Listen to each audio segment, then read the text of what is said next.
ปัญญวาสุสมาหิโตอารัฐวิริโยปหิตโตโอคังตรติทุตรัง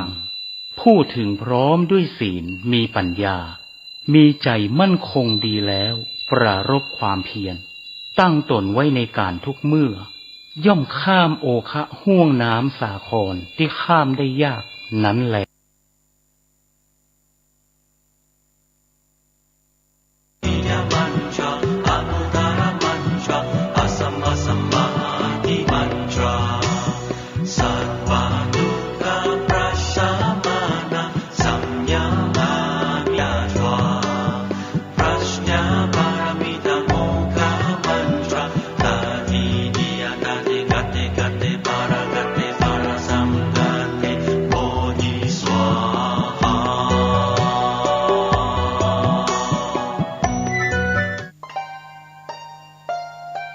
ท่านกำลังรับฟังสถานีวิทยุสาธารณะจังหวัดเชียงใหม่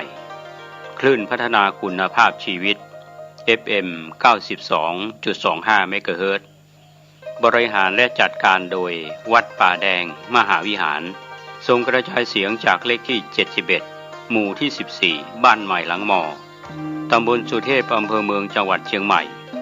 รหัสไปรษณีย์50200หมายเลขโทรศัพท์0818815690 052000636-7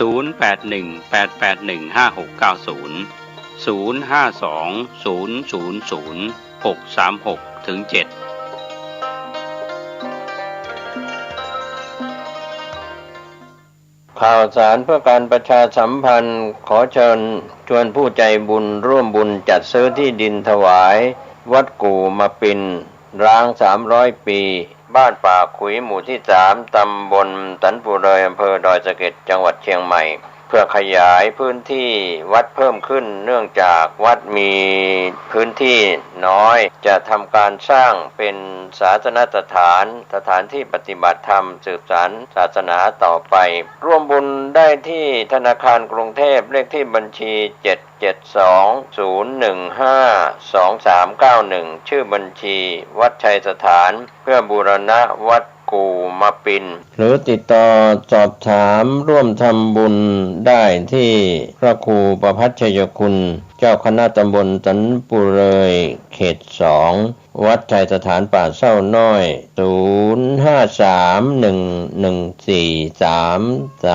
0531143332หรือที่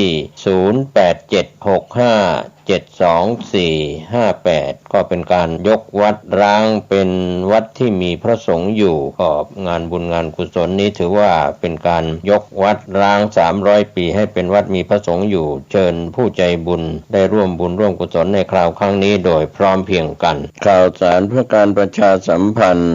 ขอเชิญชวนศรัทธานักศีลนักบุญทั้งหลายสวดมนต์ข้ามปีต้อนรับปี2566ตรงกับวันที่31ธันวาคม2565เวลา 23:30 นาทีณสำนักวิปัสสนาทางสายเอกหลวงปู่มั่นดอยนางเมาะตำบลกลางอำเภอแม่อ่อนจังหวัดเชียงใหม่มีกำหนดการ 23.30 น.จุดเทียนบูชาพระรัตนตรัยฟังธรรมการบรรยายโดยท่านเจ้าคุณประชานาถมุนีเจ้าสำนักวิปัสสนาทางสายเอกหลวงปู่มั่นดอยนางเมาะและพระอาจารย์ชาตรีเจ้าสำนักวิสุทธิวิปัสสนาบ้านแม่วองตำบลอ่อนเหนืออำเภอแม่อ่อนจังหวัดเชียงใหม่ 23:55 นาทีพระสงฆ์เจริญพุทธมนต์สวดมนต์ข้ามปีเวียนเทียนรอบพระเจ้าเปิดโลกปีใหม่เที่ยงคืนที่ลานเดินจงกรม11 ไร่ณสำนักวิปัสสนาทางสายเอกหลวงปู่มั่นดอยนางเมาะอำเภอแม่อ่อนจังหวัดเชียงใหม่ก็เป็นการสวดมนต์ข้ามปีเจริญภาวนาข้ามปี31ธันวาคม2565ตั้งแต่เวลา 23 นาฬิกาเป็นต้นไปทำพิธีสืบชะตาณวัดดอนจันทร์ตำบลท่าสาราอำเภอเมืองเชียงใหม่จังหวัดเชียงใหม่ช่วงเช้า 9 นาฬิกาวันที่ 1 มกราคม 2566เชิญท่านร่วมพิธีสืบชะตาณวัดดอนจันทร์ตำบลท่าสาราอำเภอเมืองเชียงใหม่จังหวัดเชียงใหม่โดยพร้อมเพรียงกัน ข่าวสารเพื่อการประชาสัมพันธ์ก็มีความสนใจที่จะจัดทำหนังสือชุดความรู้เรื่องพระพรหมมงคลฝ่ายวิปัสสนาทองสิริมังคโรศาสนบุคคลคุณภาพกับการเผยแผ่พระพุทธศาสนาก็จะมีการจัดพิมพ์ 2,500 เล่มภาษาไทย 2,000 เล่มภาษาอังกฤษ 500 เล่มท่านที่สนใจร่วมบุญบริจาคได้ที่บัญชีธนาคารกรุงไทยเลขที่บัญชี 5111714-383 ชื่อบัญชีพระครูภาวนาโสภิตบุญ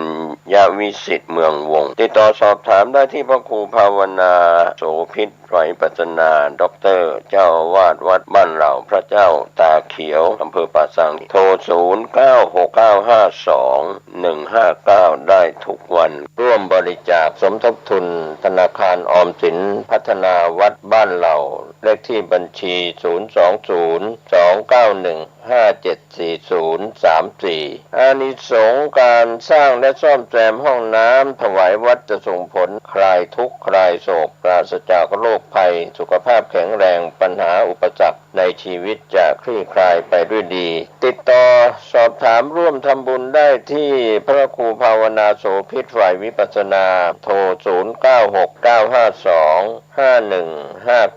0969525159 ได้ทุกวันก็เป็นโครงการกองบุญปลดทุกข์ที่ทางวัดบ้านเหล่าพระเจ้าตาเขียวตำบลบ้านเรือนอำเภอป่าสังจังหวัดลำพูนเชิญชวนผู้ใจบุญร่วมสร้างบูรณะห้องน้ำจะได้อานิสงส์อย่างยิ่งใหญ่เชิญท่านร่วมบุญนี้โดยพร้อมเพรียงกัน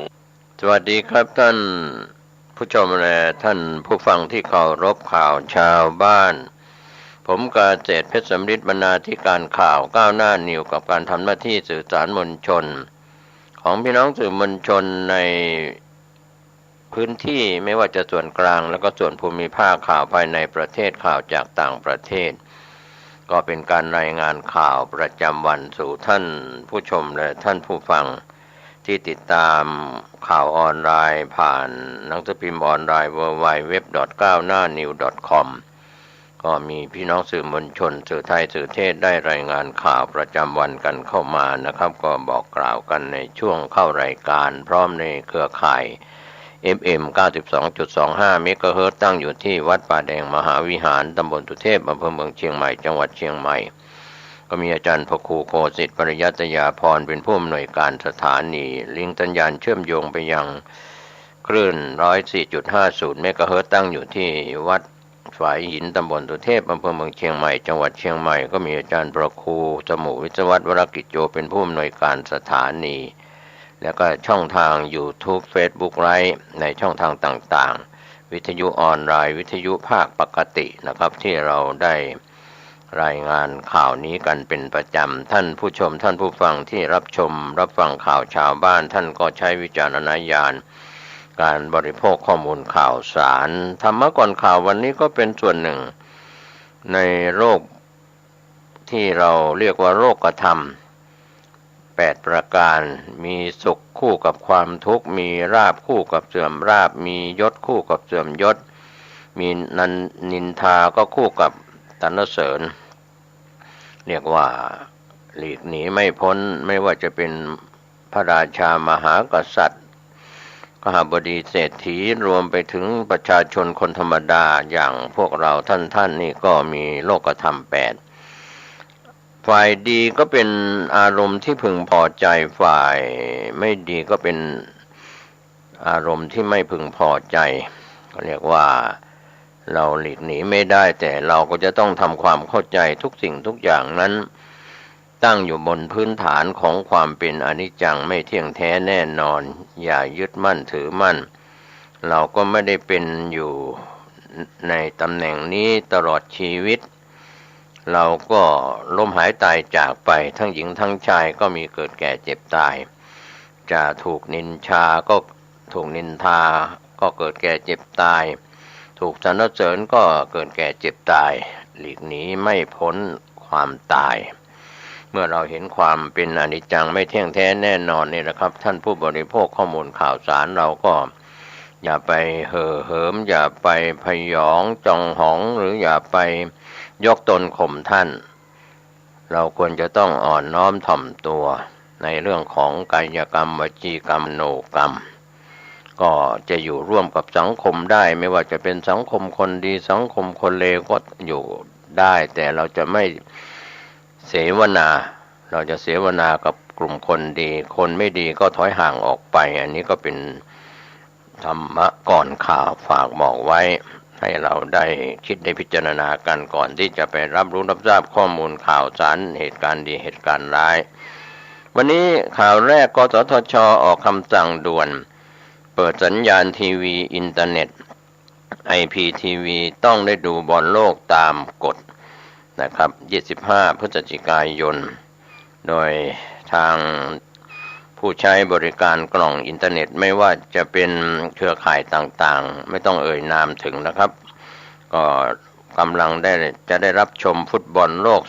2022 กันได้แล้วหลัง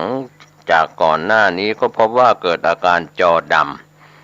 ำโดยกสทช.มีหนังสือด่วนสั่งผู้ให้บริการเปิดสัญญาณด่วนก็มีกฎข้อบังคับกันไว้สำนักงานกสทช.ทำหนังสือด่วนถึงกรรมการผู้จัดการบริษัทซูเปอร์บรอดแบนด์เน็ตเวิร์กจำกัดลงวันที่ 24 พฤศจิกายนที่ผ่านมากรณีการถ่ายทอดสดการแข่งขันฟุตบอลโลกรอบสุดท้ายก็ออกมาระบุว่าตามหนังสือที่อ้างถึงบริษัทซูเปอร์บรอดแบนด์เน็ตเวิร์กจำกัดแจ้งว่าได้รับหนังสือจากบริษัททูดิจิทัลกรุ๊ปจำกัดบริษัททูวิชั่นกรุ๊ปจำกัดแล้วก็บริษัททู for you station จำกัดจึงแจ้งสิทธิการถ่ายทอดสดการแข่งขันฟุตบอลโลกรอบสุดท้ายโดยไม่ละเมิดลิขสิทธิ์ของกลุ่มทูเพื่อให้สอดคล้องกับกฎหมายทรัพย์สินทางปัญญาก็ในเรื่องนี้บริษัทจึงขอให้กสทช.ในฐานะผู้มีอำนาจหน้าที่ในการกำกับดูแลประกอบกิจการโทรทัศน์ได้โปรดใช้อำนาจหน้าที่ตามที่กฎหมายกำหนดอย่างเคร่งครัดและพิจารณาด้วยว่าบริษัทยังคงเผยแพร่การถ่ายทอดสดการแข่งขันฟุตบอลโลกรอบสุดท้ายที่มีการออกอากาศโดยผู้ให้บริการโทรทัศน์ที่ให้บริการเป็นการทั่วไปผ่านทางโครงข่ายบรอดแบนด์และโครงข่ายโทรทัศน์เคลื่อนที่ซึ่งบริษัทได้รับอนุญาตจากกสทช.ตามที่ระบุไว้ในใบอนุญาตและเงื่อนไขแนบท้ายใบอนุญาตประกอบกิจการกระจายเสียงหรือโทรทัศน์ได้ตามกฎระเบียบของกสทช.ได้เช่นเดิมหรือไม่นั้นความละเอียดได้แจ้งแล้วนั้นทางกสทช.ขอเรียนว่าที่ประชุมกสทช.เมื่อวันที่ 23 พฤศจิกายน 2565 มีมติเห็นชอบแนวทางการปฏิบัติตามประกาศคณะกรรมการกิจการกระจายเสียงกิจการโทรทัศน์และกิจการโทรคมนาคมแห่งชาติเรื่องหลักเกณฑ์การเผยแพร่กิจการโทรทัศน์ที่ให้บริการที่ให้เป็นไปเป็นการทั่วไปดังนี้ข้อแรกผู้รับใบอนุญาตประกอบกิจการกระจายเสียงหรือโทรทัศน์เพื่อให้บริการโครงข่ายกระจายเสียงหรือโทรทัศน์ที่ไม่ใช้คลื่นความถี่มีหน้าที่ต้องปฏิบัติตามข้อ 6 ของประกาศคณะกรรมการกิจการกระจายเสียงกิจการโทรทัศน์และกิจการโทรคมนาคมแห่งชาติเรื่องหลักเกณฑ์การเผยแพร่กิจการโทรทัศน์ที่ให้บริการเป็นการทั่วไปข้อที่ 2ผู้รับใบอนุญาตประกอบกิจการกระจายเสียงหรือโทรทัศน์เพื่อให้บริการโครงข่ายกระจายเสียงหรือโทรทัศน์ที่ไม่ใช่คลื่นความถี่มีหน้าที่ต้องตรวจสอบและควบคุมการออกอากาศการให้บริการโทรทัศน์ที่เป็นการทั่วไปให้ออกอากาศเฉพาะในประเทศไทยเท่านั้นนะครับก็เป็นเรื่องราวข่าวคืบหน้าเกี่ยวกับกสทช.นะครับก็คงจะได้ดูได้ชมกันอย่างไรก็ติดตามกันนะครับเรื่องของฟุตบอลโลกปีนี้รอบสุดท้ายก็เรื่องของข่าวภายในประเทศที่น่าสนใจช่วงนี้ก็มีเรื่องที่เกี่ยวข้องกับกรุงเทพมหานครโดยไทยพจน์ ออนไลน์ได้รายงานว่าศาลปกครองกลางชี้ผู้ว่ากรุงเทพมหานครละเลยต่อหน้าที่ปล่อยสร้างคอนโดไม่ชอบด้วยกฎหมาย 24 พฤศจิกายน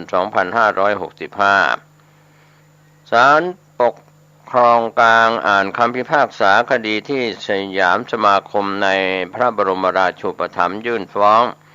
ผู้ว่าราชการกรุงเทพมหานครผู้อำนวยการสำนักโยธากรุงเทพมหานครและผู้อำนวยการเขตวัฒนา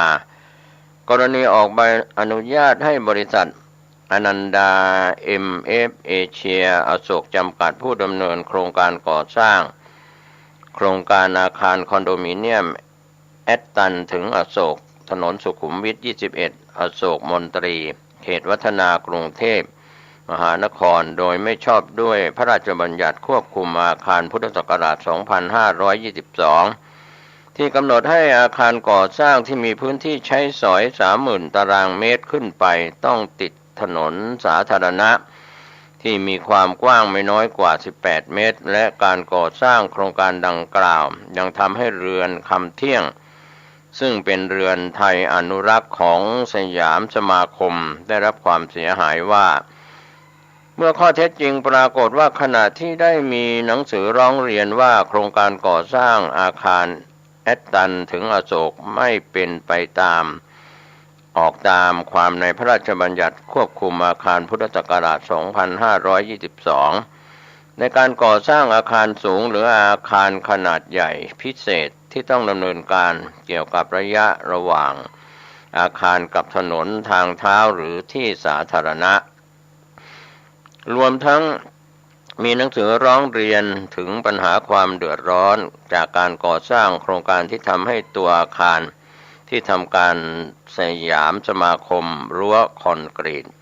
รวมทั้งเรือนคำเที่ยงได้รับความเสียหายถึงผู้ว่าราชการกรุงเทพมหานครมาตั้งแต่วันที่ 2 พฤศจิกายน 2559 แต่ทางผู้ว่าราชการกรุงเทพมหานครผู้อำนวยการสำนักโยธากรุงเทพมหานครและผู้อำนวยการเขตวัฒนามิได้ตรวจสอบตามข้อร้องเรียนของสยามสมาคมจนกระทั่งบริษัทอนันดา MF เอเชียอโศกจำกัดก่อสร้างโครงการอาคารแอตตันถึงอโศกจนแล้วเสร็จจึงเป็นการที่ผู้ว่าราชการกรุงเทพมหานครผู้อำนวยการสำนักโยธากรุงเทพมหานครและผู้อำนวยการเขตวัฒนาละเลยต่อหน้าที่ตามที่พระราชบัญญัติควบคุมอาคารพุทธศักราช 2522 กำหนดให้ต้องปฏิบัติในการออกคำสั่งให้บริษัทอนันดา MF เอเชียอโศกจำกัดต้องระงับการก่อสร้างหรือรื้อถอนอาคารโครงการดังกล่าวแต่เนื่องจากปัจจุบันโครงการดังกล่าวได้มีการโอนขายให้แก่ประชาชนไปแล้วจำนวน668ห้องจากการก่อสร้างห้องพักอาศัยจำนวนทั้งสิ้น783ห้องในจำนวน783ห้องหากศาลจะมีคำบังคับดังกล่าวโดยไม่ได้ให้โอกาสแก่ผู้ว่าราชการกรุงเทพมหานครผู้อำนวยการสำนักโยธากรุงเทพมหานครและผู้อำนวยการเขตวัฒนา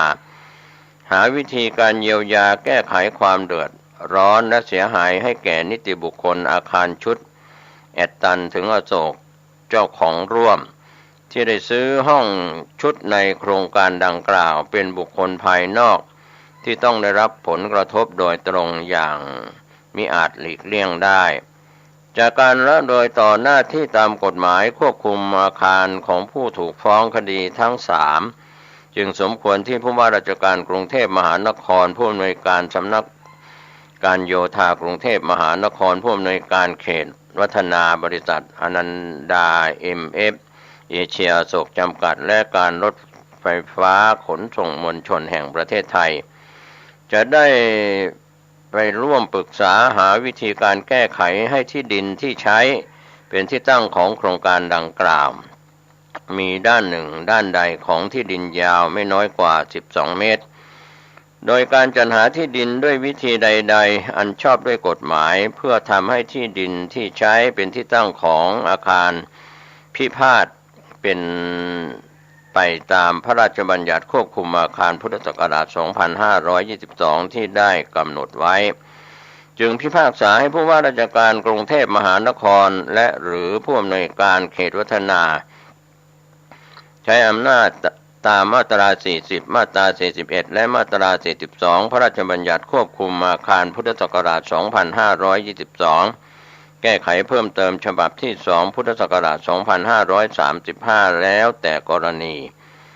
ดำเนินการต่อบริษัทอนันดา MF เอเชียอโศกจำกัดผู้ดำเนินโครงการก่อสร้างโครงการอาคารคอนโดมิเนียมแอตตันถึงอโศกถนนสุขุมวิท 21 อโศกมนตรีเขตวัฒนากรุงเทพมหานครสำหรับกรณีที่ต้องใช้อำนาจตามมาตรา 42 ในการออกคำสั่งให้รื้อถอนอาคารโครงการแอตตันและอโศกดังกล่าวก็ให้ดำเนินการเฉพาะแต่ส่วนของอาคารที่ได้ก่อสร้างโดยไม่ชอบด้วยกฎหมายเฉพาะในส่วนของอาคารที่สูงเกินกว่าความกว้างของทางจำเป็น 6.40 เมตรให้แล้วเสร็จภายใน90 วันนับแต่วันที่ผู้ว่าราชการกรุงเทพมหานครผู้อำนวยการสำนักการโยธากรุงเทพมหานครผู้อำนวยการเขตวัฒนาบริษัทอนันดา MF เอเชียอโศกจำกัดและการรถไฟฟ้าขนส่งมวลชนแห่งประเทศไทยไม่สามารถแก้ไขหรือเปลี่ยนแปลงเพื่อให้ที่ดินที่ใช้เป็นที่ตั้งอาคารพิพาทกฎกระทรวงฉบับที่ 33 พุทธศักราช 2535 ออกตามความในพระราชบัญญัติควบคุมอาคารพุทธศักราช 2522 ภายใน 180 วันนับแต่วันที่คดีถึงที่สุดทางด้านนายพิสุทธิ์รักวงศ์ทนายจากนิติบุคคลอาคารชุดแอตตันก็กล่าวว่าพอใจกับคำพิพากษาบางส่วนเพราะลูกบ้านจำนวน600 กว่าห้องได้เข้าไปอาศัยในคอนโดแล้วถ้าไม่เปิดโอกาสให้หน่วยงานราชการร่วมกับผู้พัฒนาโครงการตลอดจนการรถไฟแห่งประเทศไทยไปจัดการก็จะไม่เกิดความเป็นธรรมกับลูกบ้านทั้งหมดซึ่งจะเกิดความเดือดร้อนเสียหายที่ไม่อาจหลีกเลี่ยงได้ทั้งนี้ตั้งแต่ผลการพิพากษาในคดีของสมาคมลดโลกร้อนทำให้ลูกบ้านประสบปัญหาในเรื่องของการทำรีไฟแนนซ์กับสถาบันการเงินและทำรีเทนชั่นกับธนาคารซึ่งจะต้องรับภาระการจ่ายดอกเบี้ยที่แพงอย่างไรก็ตามตนเห็นว่าศาลควรจำหน่ายคดีนี้ไปออกจากสาระบบและให้ไปพิจารณาในประเด็นหลักทั้งนี้ตนจะได้นำเรื่องดังกล่าวไปหารือกับเจ้าของร่วมว่าจะยื่นอุทธรณ์ตามระยะเวลากรอบกฎหมายกำหนดหรือไม่อันนี้ยอมรับว่าคำพิพากษาของศาลในครั้งนี้ส่งผลดีต่อลูกบ้านเพราะไม่ต้องรื้อถอนอาคารที่ก่อสร้างไปแล้วเมื่อถามว่าหากในระหว่างนี้ฝ่ายที่เกี่ยวข้องทั้ง3ฝ่ายได้มีการหารือในทางคู่ขนานเพื่อหาทางออกระหว่างที่รอการยื่นอุทธรณ์จะดีหรือไม่นายพิสูจน์กล่าวว่าถ้ามีการเร่งรัดดำเนินการก็จะเป็นการดีเพราะลูกบ้านจะได้รับการเยียวยาแก้ไขปัญหาในคราวเดียวกันเพราะหากรอให้คำพิพากษาถึงที่สุดจะกินระยะเวลายาวนานหลายปี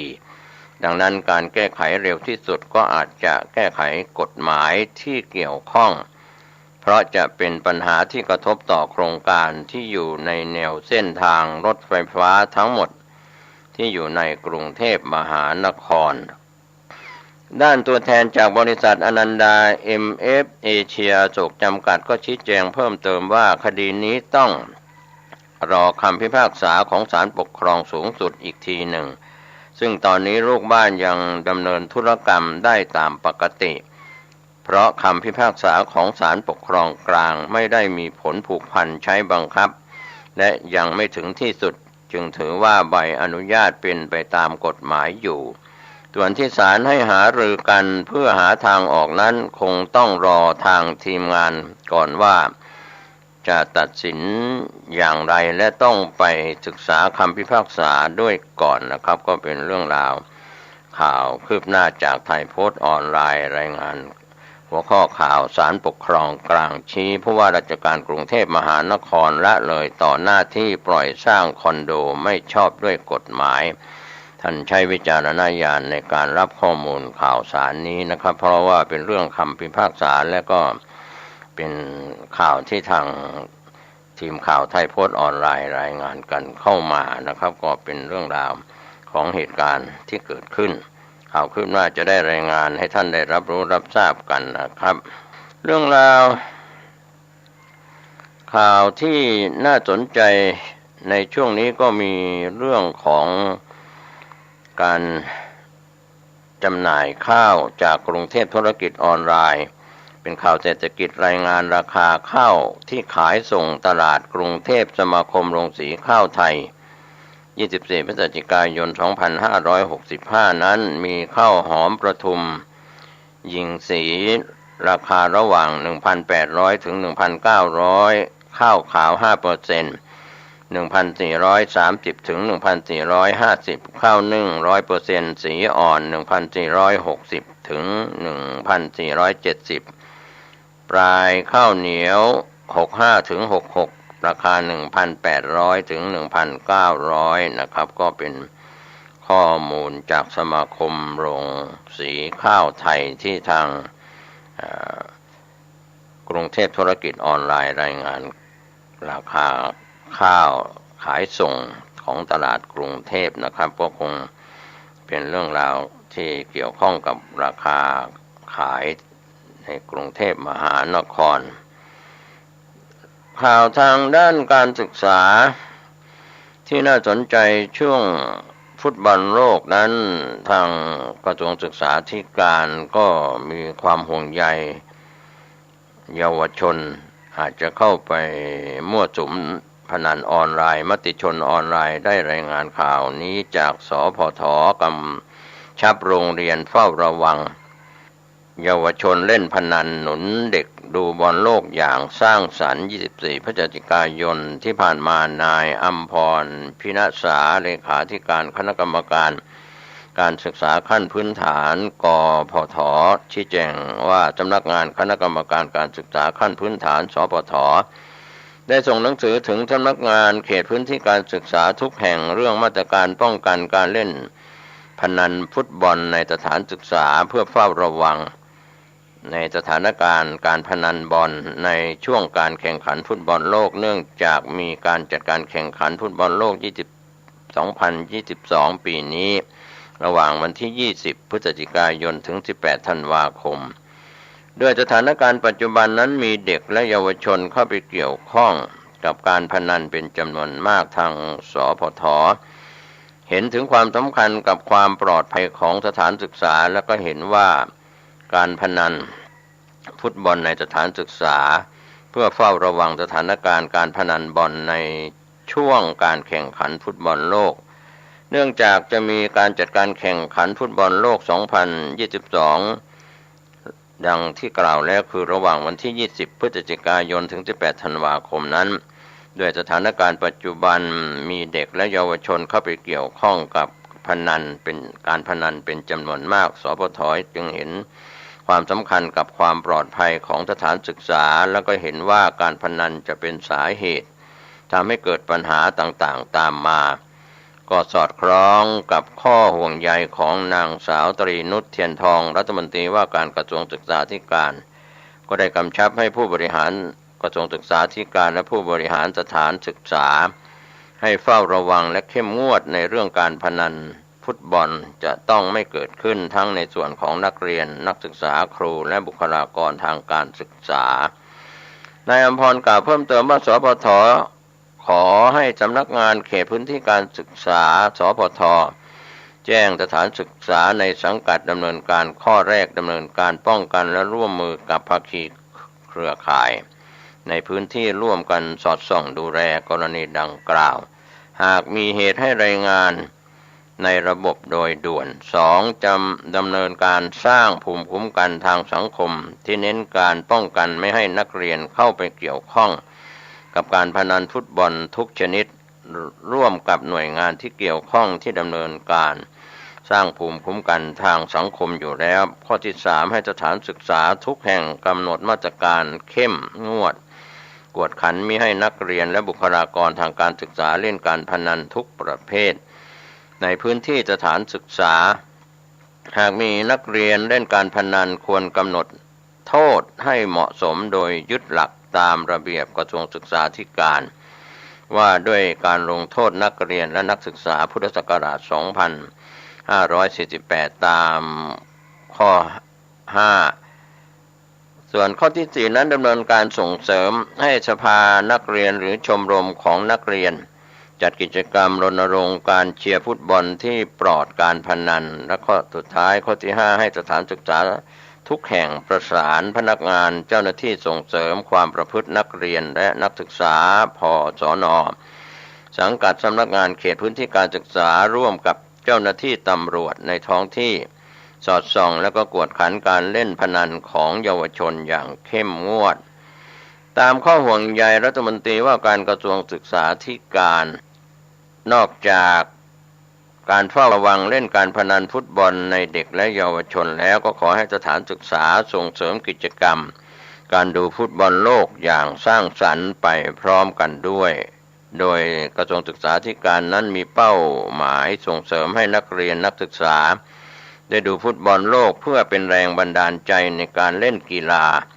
และได้ประโยชน์จากการรับชมการแข่งขันแต่เนื่องจากการแข่งขันฟุตบอลโลกครั้งนี้เวลาการแข่งขันส่วนใหญ่ตรงกับเวลาในประเทศไทยช่วงดึกโดยบางคู่แข่งขันเวลา 22 นาฬิกาหรือ 23 นาฬิกาจนถึงเวลา 2 นาฬิกาของวันใหม่ซึ่งหากนักเรียนนักศึกษาติดตามการถ่ายทอดสดหน้าจอก็อาจมีผลกระทบต่อการเรียนในตอนกลางวันได้จึงขอให้ทางสถานศึกษาได้พิจารณาหาแนวทางที่เหมาะสม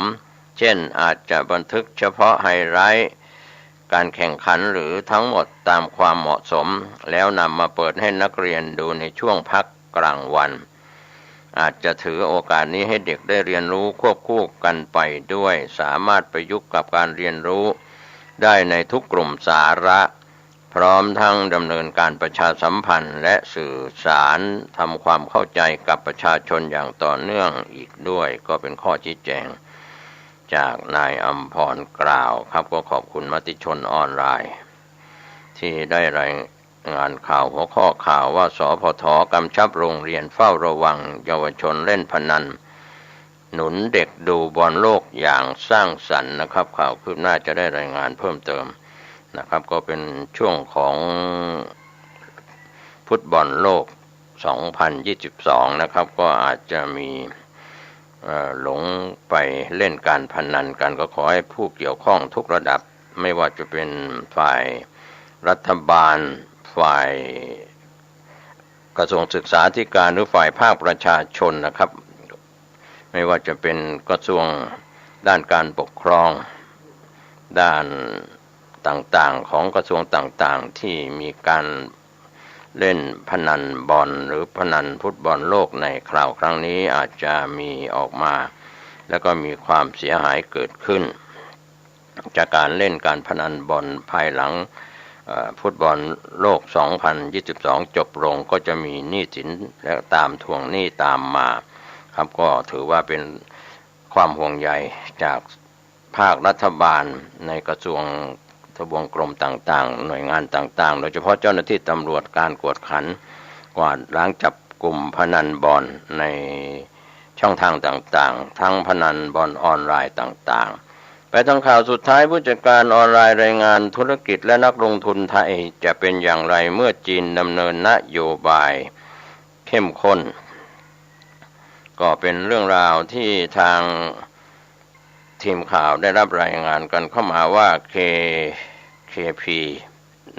เป็นอักษรย่อของ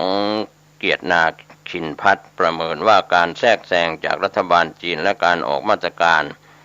ภายใต้นโยบายจะส่งผลกระทบกับธุรกิจและนักลงทุนไทยไม่อาจมองข้ามได้ข้อแรกคนไทยไปลงทุนในจีนจำนวนมากข้อ2จีนเป็นคู่ค้าที่สำคัญที่สุดของไทยข้อ3 ไทยพึ่งพานักท่องเที่ยวจีนสูงมากข้อ 4 ผลกระทบต่อความมั่นคงของเอเชียจากความเสี่ยงภูมิรัฐศาสตร์สิ่งที่จุดประกายนโยบายมาตรการต่างๆที่เราได้เห็นทางการจีนบังคับใช้ไม่ได้เป็นเพียงมาตรการเพื่อจัดระเบียบอุตสาหกรรมเท่านั้นแต่เป็นความพยายามของรัฐบาลจีนที่จะแก้ไขปัญหาเชิงโครงสร้างของเศรษฐกิจและสังคมในระยะยาว5ประการประการแรกความเหลื่อมล้ำทางรายได้และผูกขาดทางเศรษฐกิจโดยเฉพาะในอุตสาหกรรมเทคโนโลยีแพลตฟอร์มที่ครอบครองสัดส่วนตลาดสูงและมีการสะสมข้อมูลที่มีความอ่อนไหวสูงส่วนข้อที่2นั้นหนี้ที่อยู่ในระดับสูงและความเสี่ยงต่อเสถียรภาพทางการเงินและการเก็งกำไรในภาคอสังหาริมทรัพย์ในวงกว้างจนทำให้ราคาบ้านแพงจนประชาชนไม่สามารถเข้าถึงได้ข้อที่3สังคมสูงวัยที่กำลังจะมาถึงและจำนวนประชากรวัยทำงานมีแนวโน้มลดลงข้อที่4มลพิษทางอากาศซึ่งมาจากการเผาถ่านหินเพื่อเป็นแหล่งพลังงานข้อที่5อิทธิพลจากค่านิยมตะวันตกที่พยายามเข้ามาในตลาดจีนมากยิ่งขึ้นค่านิยมของธุรกิจและรัฐไม่ตรงกันนอกจากประเด็นโครงสร้างทางเศรษฐกิจอีกสิ่งหนึ่งที่เป็นปัจจัยสำคัญก็เรื่องอุดมการณ์ทางเศรษฐกิจและการเมืองภายใต้แนวคิดของสีจิ้นผิงหากปล่อยให้จีนมีการเปิดเสรีปล่อยให้ปัญหาเชิงโครงสร้างต่างๆเกิดขึ้นอย่างต่อเนื่องโดยที่ภาครัฐไม่เข้ามากำกับดูแลจะเพิ่มความเสี่ยงที่ทำให้เกิดความไม่มั่นคงทางเศรษฐกิจและสังคมรวมไปถึงความเหลื่อมล้ำระหว่างชนชั้นนายทุนและก็ชนชั้นแรงงานที่จะขยายมากขึ้นดังนั้นภาครัฐภายใต้แนวคิดของสีจิ้นผิงของจีนจะเข้ามามีบทบาทในการกำกับดูแลภาคเอกชนทำให้หลักการพื้นฐาน ในการลงทุนในจีนแตกต่างจากหลักการลงทุนในประเทศอย่างสหรัฐอเมริกาที่มีความเป็นระบบตลาดทุนนิยมแบบเสรีมากกว่าสำหรับนักลงทุนไทยการนำหลักการในการลงทุนแบบประเทศตะวันตกที่เป็นทุนนิยมเสรีมาใช้กับประเทศสังคมนิยมแบบจีนอาจนำไปสู่ความเสี่ยงที่เกิดจากค่านิยมที่ขัดกันระหว่างภาครัฐและภาคเอกชนของจีนธุรกิจไหนบ้างที่อาจเจอความเสี่ยงจากภาครัฐก็คือกลุ่มเทคโนโลยีแพลตฟอร์มที่มีการผูกขาดและสะสมข้อมูลที่มีความสำคัญอาจกระทบเสถียรภาพทางการเงินกลุ่มการศึกษาและสุขภาพที่อาจถูกควบคุมราคาหรือกลุ่มเกมและงานบันเทิงที่อาจบั่นทอนผลิตภาพของเยาวชนในระยะยาวจีนยอมชะลอในระยะสั้นเพื่อความมั่นคงในระยะยาวนโยบายภาครัฐที่ต้องการสร้างเสถียรภาพทางเศรษฐกิจและเพิ่มผลิตภาพในระยะยาวจะมีผลกระทบต่อเศรษฐกิจข้อแรกเศรษฐกิจระยะสั้นมีแนวโน้มชะลอตัวลง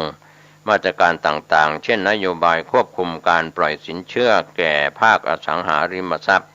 ที่จะเพิ่มความเสี่ยงในการผิดนัดชำระหนี้ของบริษัทพัฒนาอสังหาริมทรัพย์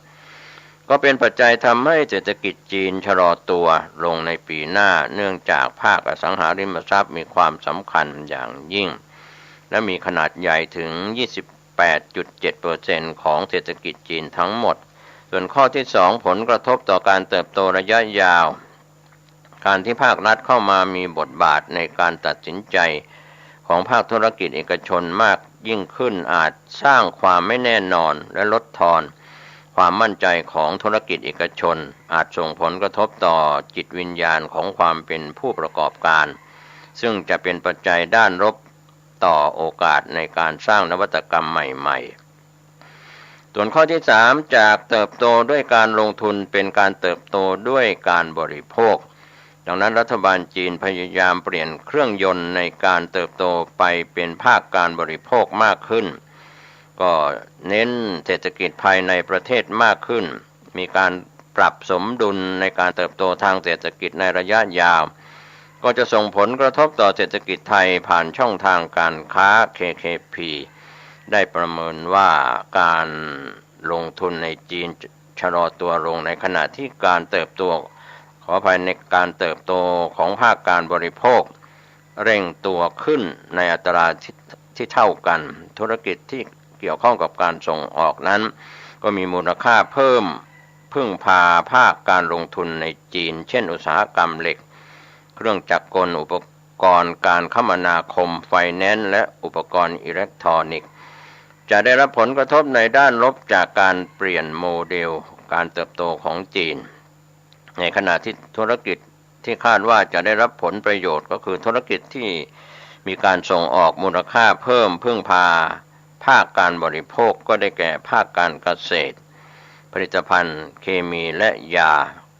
การค้าปลีกและการค้าส่งผลิตภัณฑ์อาหารเหล่านี้นะครับช่องทางผลกระทบต่อเศรษฐกิจไทยข้อแรกด้านการค้าการชะลอตัวของเศรษฐกิจจีนในระยะสั้นจะทำให้ความต้องการในการนำเข้าของสินค้าจากต่างประเทศลดลงโดยเฉพาะจากประเทศแถบอาเซียนเอเชียและประเทศที่เป็นผู้ส่งออกสินค้าโภคภัณฑ์ทั้งนี้ประเทศที่มีสัดส่วนการส่งออกมูลค่าเพิ่มไปยังภาคการลงทุนหรือภาคการบริโภคของจีนก็สูงจะได้รับผลกระทบจากการชะลอตัวของเศรษฐกิจจีนภายในประเทศมากกว่าประเทศที่เน้นการส่งออกมูลค่าเพิ่มเพื่อการส่งออกของจีนก็จะพบว่าไทยนั้นมีการส่งออกมูลค่าเพิ่มไปยังภาคการลงทุนหรือภาคการบริโภคในสัดส่วนสูงคิดเป็น 5.6% ของ GDP ส่วนด้านที่สองนั้นด้านการเงินการชะลอตัวของเศรษฐกิจจีนคาดว่าจะทำให้ FDI จากจีนที่ก่อนหน้านี้เริ่มส่งสัญญาณชะลอตัวในช่วงที่ผ่านมาชะลอตัวต่อเนื่องโดยเฉพาะภาคอุตสาหกรรมที่เกี่ยวข้องกับโครงสร้างการค้าของไทยและจีนก็ได้แก่ภาคยางและก็พลาสติกรถยนต์และชิ้นส่วนการค้าส่งค้าปลีกรวมไปถึงภาคอสังหาริมทรัพย์ส่วนประเด็นที่3ด้านการท่องเที่ยวด้วยความที่รัฐบาลจีนต้องการทำให้เศรษฐกิจภายในประเทศเป็นเครื่องยนต์หลักแต่ก็ยังกังวลเรื่องการเกิดภาวะขาดดุลบัญชีเดินสะพัดเนื่องจากจะทำให้ระดับของหนี้เพิ่มสูงขึ้นทำให้การลดการขาดดุลภาคบริการอาจเป็นหนึ่งในกลยุทธ์ในการบรรลุเป้าหมายก็เป็นได้หนึ่งในวิธีการที่ภาครัฐอาจใช้การกระตุ้นการใช้จ่ายภายในประเทศของจีนก็คือการสนับสนุนภาคการท่องเที่ยวในประเทศถ้าหากจีนประสบความสำเร็จในการดึงดูดให้คนเที่ยวในประเทศก็จะมีผลทำให้จำนวนนักท่องเที่ยวจากจีนมายังไทยลดลงในระยะยาวและไม่กลับไปยังระดับ11ล้านคนก่อนที่จะมีการระบาดของโควิด -19 ที่เคยเกิดขึ้นเคยมีนักท่องเที่ยวจากจีนมาสู่ไทยนะครับก็เป็นเรื่องราว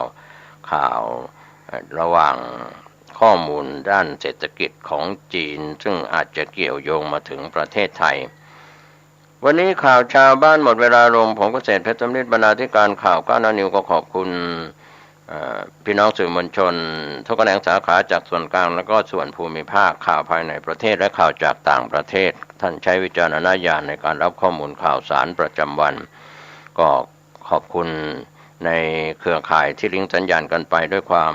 ขอบคุณกับท่านผู้ชมท่านผู้ฟังซึ่งท่านฉลาดในการบริโภคข้อมูลข่าวสารอยู่แล้วแหล่งข่าวแหล่งงานที่มีการตรวจสอบข่าวเฟกนิวข่าวปลอมก็คงจะคลี่คลายและเบาบางลงไปแต่ก็ตั้งอยู่ในความไม่ประมาทขอให้ท่านบริโภคข้อมูลข่าวสารโดยเฉพาะข่าวชาวบ้านเราก็มีความห่วงใยจากการบริโภคข่าวสารที่เราได้อ้างอิงถึงแหล่งข่าวที่มาของแหล่งข่าวให้ท่านได้รับรู้รับทราบตรวจสอบได้สวัสดีครับเมื่อมาปุ๊บมาปะกันทีไรนั้นก็จะนำญาติโยมไหว้พระสวดมนต์โดยย่อเพื่อเป็นมงคลต่อชีวิตเอาละวันนี้ก็เช่นเดียวกันเอามาไหว้พระสวดมนต์ ว่าพร้อมกันไปพร้อมนะอะระหังสัมมาสัมพุทโธภคะวาพุทธังภคะวันตังอภิวาเทมิกราบพระพุทธสวากขา